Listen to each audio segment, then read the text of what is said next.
Hello and welcome to Opening Bars. Firth of Fifth is a composition written primarily by keyboardist Tony Banks of the progressive rock band Genesis, and first appeared on their fifth studio album, Selling England by the Pound. Although the epic piano overture is certainly well known, it's probably Steve Hackett's solo guitar work in this piece that stands out the most, and it remains a favorite of Steve's, appearing in his live sets and in multiple studio incarnations. In an interesting quote I read online, Tony said that he felt he couldn't do the introduction to this piece justice on the RMI electric piano he used on the live stage instead of a proper piano, as the RMI was not touch sensitive. When we look at the performance aspect of these opening bars, let's keep that in mind. Let's look at this reduction then. We're using the treble and bass clefs for the right hand and left hand respectively. We have a key signature of 2 flats, so we are either in B flat major or G minor. As you can see, the first measure begins with a 2-4 time signature and then changes every measure thereafter. This notation includes all of the essential notes of each rhythmic pattern, so you can see that the primary sonorities revolve around the tonic B flat, the subdominant E flat, the dominant F and its preceding secondary dominant of C major, and one instance of a D flat major. This is borne out in the harmonic analysis, the Roman numeral showing variants of 1, 4, and 5, with the 1 flat 3 exception.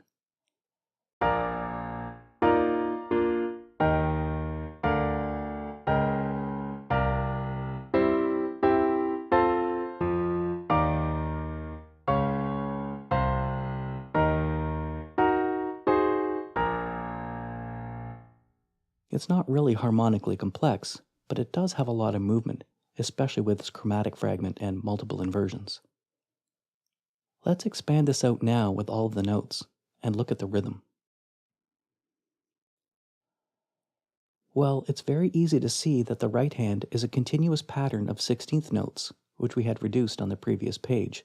So, rhythmically, this is not complex if you think of each fragment as a subset, often as arpeggiated 4-note chords or triads, and not to think of them as individual notes. We really shouldn't let the changes in time signature bother us either, as it has no effect on the tempo or execution of the notes themselves. It's just a notational strategy so the score is somewhat readable. In fact, this rendition is not like you may see online, as I broke the bars out into rhythmic units of my own choosing based on how I could most easily see and play it.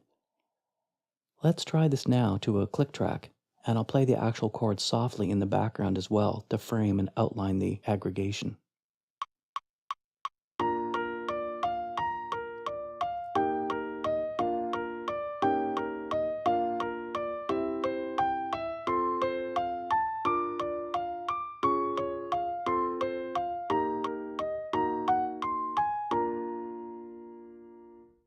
The bass line rhythm is easy too. Don't think of counting dotted eighths. Just line them up with the 16th note subgroupings. I don't think in this case that it's very helpful to play the left hand alone. Let's just do it together with our expanded right hand now.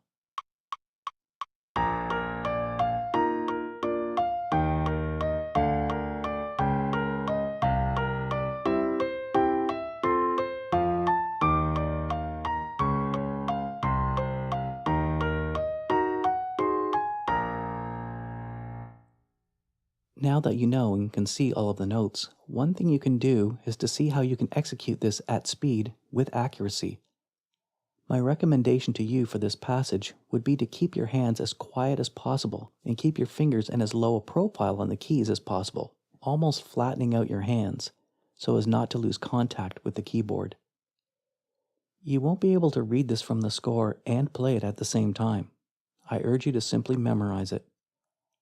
In addition, there are also a couple of giant leaps, like the one from the F major in second inversion, back down to the octave F, and from the octave E flat up into the treble clef to the E flat minor chord, and then back down to the B flat. You won't be able to play these with at least once or twice peeking at the keys. You will also need to practice gauging those distances and hand position over the keyboard to play them steadily and cleanly.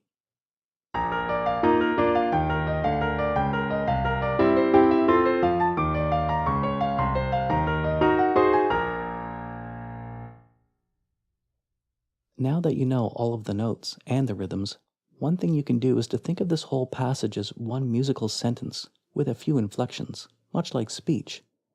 I'm not recommending this style of elongated notation. I'm just using it as an example mental exercise.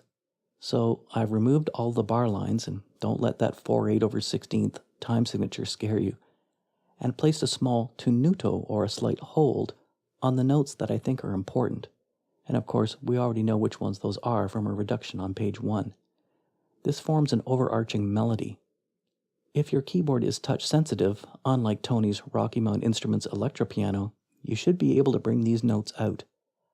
See if playing from this score changes how you think and feel about performing this fantastic piano introduction.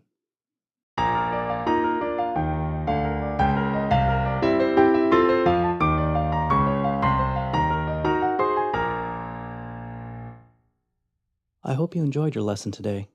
Remember, don't just play notes. Make music. Until next time, thanks for listening.